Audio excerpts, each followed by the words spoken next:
আপনাদের কথা বলছে, মানে কিছু মানুষ এরকম আছে যে কি করে যে এমন ভাবে কথা সুন্দর করে সাজাই বলে, মিথ্যা সত্য কিছুই বোঝে না, উকিল আছে মাত্র ওইটা বাদ দেন, উকিল কথা শুনে তাকে বর্ণনা শুনে ফাঁসির আসামে শেষ পর্যন্ত বেচারা এই যে কি জানি কয় না বিচারপতি বেচারা সর্বনাশ এইরকম দলিলা দিল উনি দিল সব বেখসর খেলাস হত্যাকারীদের খালাস করে দেয়। এইরকম কিছু মানুষ আছে যে তাদের কথায় মানুষ পড়ে যায়। এই জন্য আল্লাহ বলছেন খবরদার খবরদার ওয়াশহাদুল্লাহ আলা মা ফি কলবিহি, শুধু তাই না কসম খায় বলে ওয়াশহাদুল্লাহ, আল্লাহকে সাক্ষী রেখে যে ইয়া রাসূলুল্লাহ আপনারা যে কলিজার থেকে ভালোবাসি। ওরে হুজুরুল্লাহ মাহমুদ কাসিম বলছিল যে কয়দিন পর কবে কি যে ভাই এটা কি সহিহ কুরআন শরীফের সহিহ আয়াত, ওরা কিন্তু কয়দিন পর তাই বলবে।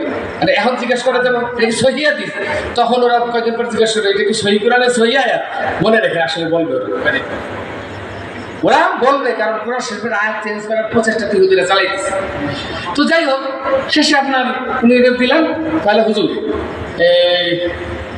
এই বইটা ইল্লাল্লাহ লা ইলাহা ইল্লাল্লাহ মুহাম্মাদুর রাসূলুল্লাহ, আপনার খলিল আপনার বন্ধুদের কদম ছিল আল্লাহ সেই ময়দানে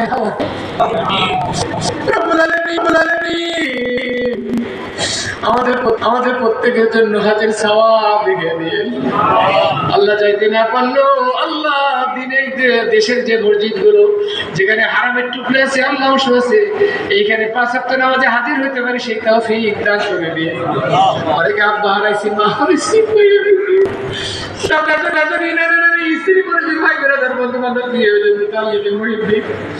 আল্লাহ অনেককে নিয়ে কাছে শুরু করেছে, অনেকেই চলে গেছে, অনেক মুরব্বী চলে গেছেন, আত্মীয় স্বজন আমাদের চলে গেছেন। আল্লাহ তাদেরকে আপনি মাগফিরাত দান করে দিয়ে তাদের কবর জান্নাতের বাগিচায়